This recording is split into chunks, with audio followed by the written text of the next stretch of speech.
శ్రీ గురుభ్యో నమ. గురు బ్రహ్మ గురు విష్ణు గురుదేవ మహేశ్వర గురు సాక్షాత్ పరబ్రహ్మ తస్మై శ్రీ గురవే నమ. సదాశివసమారంభం వ్యాసశంకర మధ్యమామస్వాచార్య పర్యంతం వందే గురు పరంపరాం. నారాయణం నమస్కృత్యం నరం చైవ నరోత్తమం దేవీం సరస్వతీం వ్యాసం తత్తో జయ ముదీరయేత్. ఆపదామపహర్తారం దాతారం సరస్వతం లోకాభిరామం శ్రీరామం భూయో భూయో నమామి. అపార కరుణాసింధం జ్ఞానదోషాంతరూపం శ్రీ చంద్రశేఖర గురుం ప్రణమామి. ముదాను వాగర్ధ ప్రతిపత్తే జగత పితరౌ వందే పార్వతీ పరమేశ్వర. శ్రీ గురుభ్యో నమః. శ్రీ వచన శ్రీ స్కాంద మహాపురాణం పార్ట్ 2. ఇప్పుడు ఎపిసోడ్ 63 చెప్పుకోవాలి. 62 ఏం చెప్పుకున్నామంటే, మరలా సృష్టించడం అలసిపోయిన మనసు కలవాడనై కర్మలన్నీ నశించి లోకములను ముక్తి పొందుట కొరకు ధారణ ధ్యానం మొదలైన కష్టము పనులు చేయని వారికి కూడా మోక్షమునిచ్చుట కొరకు స్వామి అవతరించెను అని చెప్పుకున్నాం. ఇప్పుడు ఎపిసోడ్ 63 చెప్పుకుందాం. శ్రీ గురుభ్యో నమః.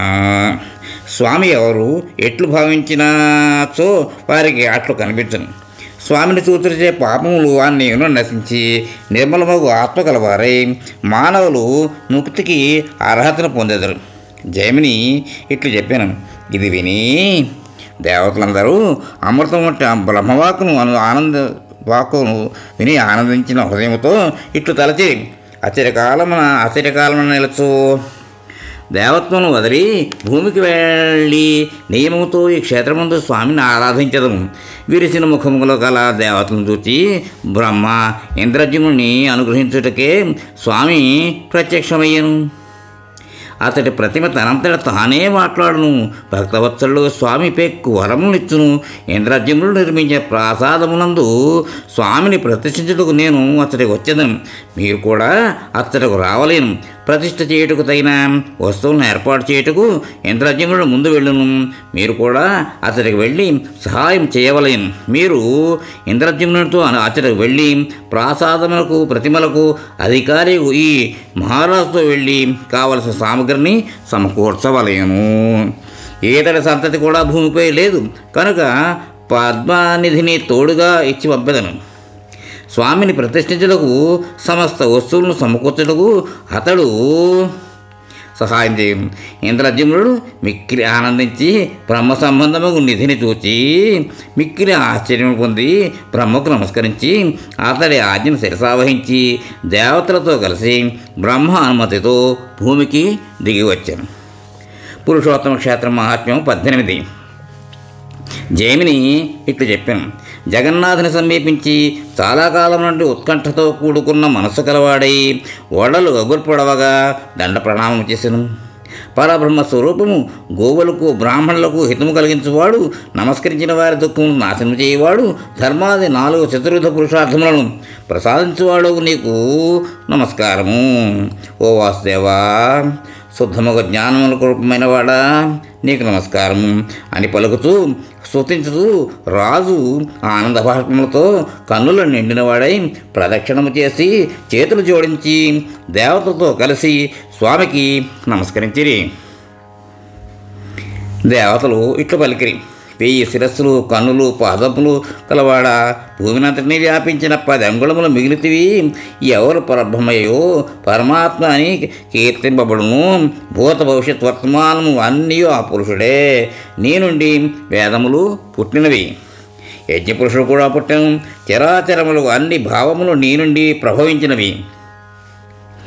అన్ని లోకములకు నీవే నాథుడవు, నీవే పరిపాలకుడవు. అన్ని కర్మలకు భోక్తవు, అన్ని కర్మలకు స్వరూపము నీవే. ఓ అనంత, 1000 రూపములు, 1000 పాదములు, కన్నులు, శిరస్సు, బాహువులు, పేర్లు కలిగి శాశ్వతంగా నుండు ఓ స్వామి, 1000 కోట్ల యుగములను ధరించేవాడవు నీవే. మేము కర్మలు ఆచరించుటకు అధికారం కోల్పోయి నిన్ను శరణు వేడితిమి. వేరు గతిలేని మమ్ము కాపాడము.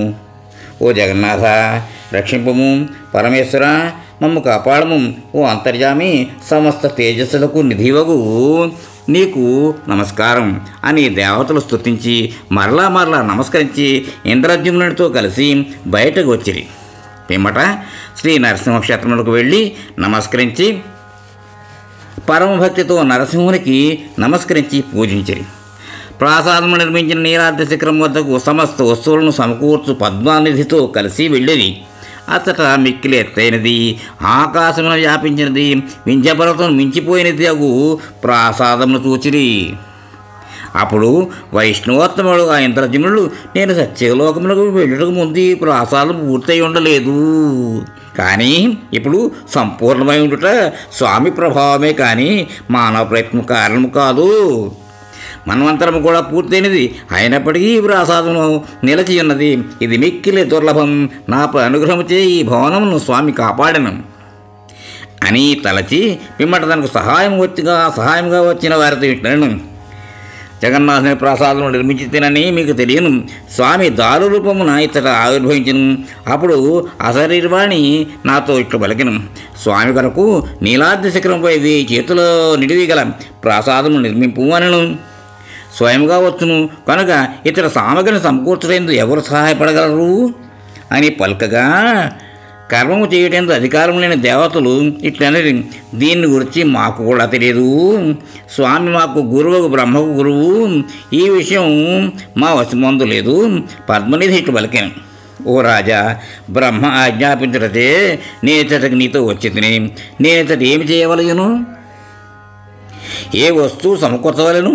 జైమిని ఇట్లు పలికాను అని వారు పలుకుతుండగా నారదుడు వారి ఎదుట నిలచెను. సర్వశాస్త్రముల యందు విషాదులకు అతను బ్రహ్మపరంపగా అతడికి వచ్చాను. సమస్త వస్తువులను శాస్త్రములలో చెప్పినట్లు సమకూర్చము.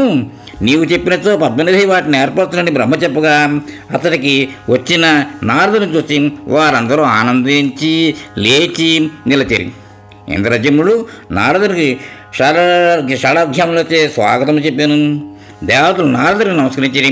ఇంద్రజిమ్నుడు కూడా ప్రతిష్ఠ కొరకు కావలసిన వస్తువులను చెప్పుటకై నారదుని ఇట్లు ప్రార్థించను, ఓ మునిశ్రేష్ఠ, పురోహితుడు చాలా కాలం నుండి లేకపోవచ్చు, నాకేమీ తెలియదు కనుక వేటిని సమకూర్చవలను క్రమముగా తెలుపుము. పురుషోత్తమ క్షేత్ర మహాత్మ్యం 19. జైమిని ఇట్లు చెప్పాను అని ఇంద్రజిమ్నుడు పలుకగా నారదుడు శాస్త్రములలో చెప్పిన దాన్ని విచారించి కావలసిన వస్తువులను చెప్పగా విని దానిని పద్మనిధికి చెప్పాను. ఓ పద్మనిధి, బంగారు మండపము నిర్మింపము, బ్రహ్మాదులకు తగిన వసతిగృహములను ఏర్పరచును, విశ్వకర్మ కూడా నీకు సహాయం చేయును అని ఆదేశం ఇస్తున్న ఇంద్రజిమ్నుడితో నారదుడు కావలసిన వస్తువులను, బలరామ సుభద్ర కృష్ణులకు రథముల విషయమును మొదలైనవి సవిస్తరంగా చెప్పి సంభారమును సమకూర్చుము అని నారదుడు తాను వచ్చి ప్రతిష్ఠించదనని తన తండ్రి అయిన బ్రహ్మ అతిశంపగా వచ్చింది అని చెప్పాను. వారు చెప్పిన విధముగా రథములు మొదలైనవి సిద్ధము కాగా నారదుడు శాస్త్రోక్తముగా శుభలగ్నమునందు శుభముహూర్తమందు శుభతిథి యందు ప్రతిష్ఠించెను. మునులు జైమినితో ఇట్లున్నది, నీవు తెలిసినవాడు, బ్రహ్మ ఏ రథమును స్వామి కొరకు ప్రతిష్ఠించెను మాకు సవివరంగా తెలుపుము.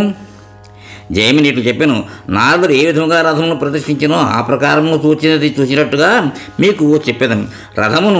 రథమునకు ఈ దిగ్భాగమున మనోహరము ఒక శాలను నిర్మించి దాని మధ్య భాగమున ఒక మండపమును నిర్మించను. ప్రతిష్టకు ముందు రాత్రి ఉత్తరమున శుభముహూర్తమున అంకురార్పణము కావించను.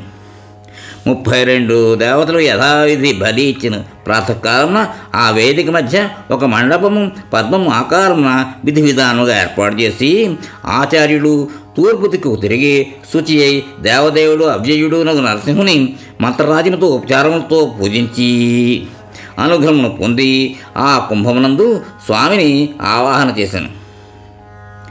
స్వామి ధ్వజముపై వాయుదేవుని ప్రతిష్ఠించను.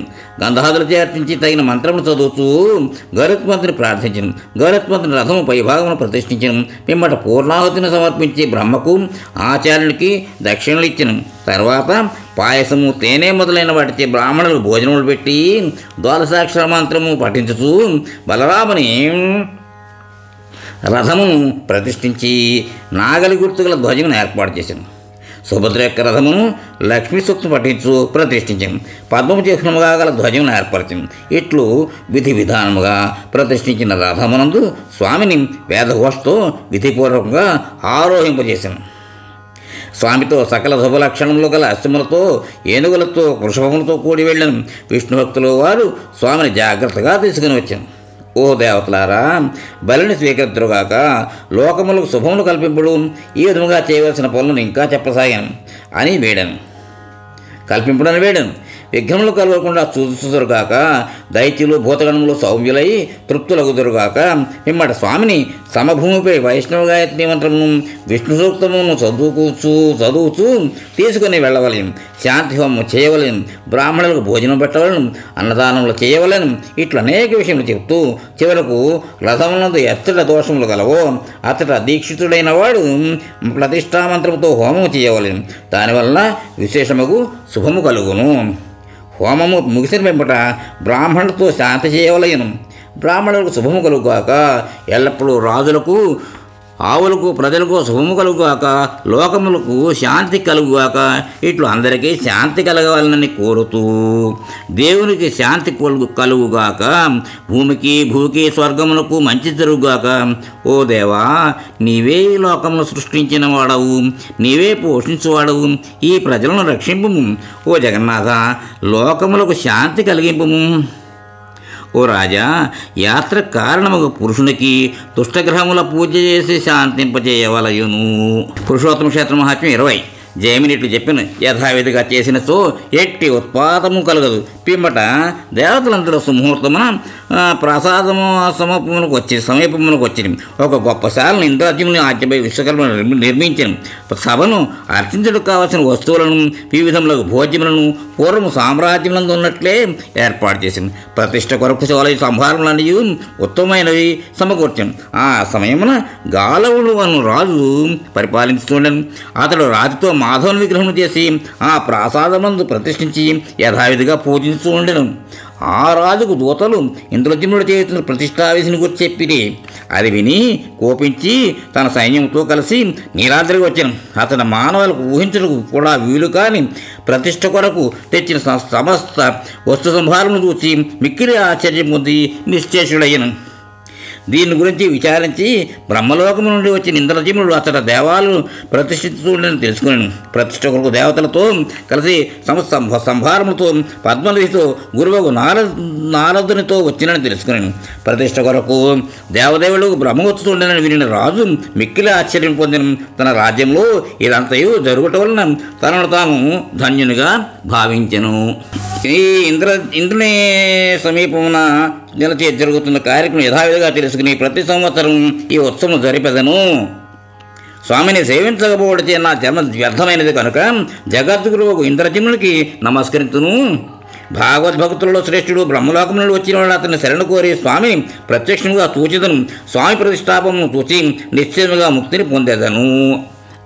ఇక్కడతోటి ఈ ఎపిసోడ్కి విరామం ఇద్దాం. తర్వాత నెక్స్ట్ కంటిన్యూ చేద్దాం. మోహన్వాణి తెలుగు పోడ్కాస్ట్ వింటున్న శ్రోతలందరికీ హృదయపూర్వక ధన్యవాదాలు. వినండి, వినిపించండి, వింటూనే ఉండండి. మోహన్వాణి తెలుగు పోడ్కాస్ట్ మీరు వింటున్నారు. మోహన్వాణి. మా కార్యక్రమాలు మీకు నచ్చితే ఇప్పటివరకు మా ఛానల్కి సబ్స్క్రైబ్ చేసుకోకపోతే వెంటనే ఈ క్షణమే సబ్స్క్రైబ్ చేసుకుని ఆ పక్కనుండే బెల్ బటన్ని మ్రోగించి అందరికీ షేర్ చేసి మీ విలువైన కామెంట్ను కూడా చేసి మమ్మల్ని ప్రోత్సహిస్తారని కోరుతున్నాను.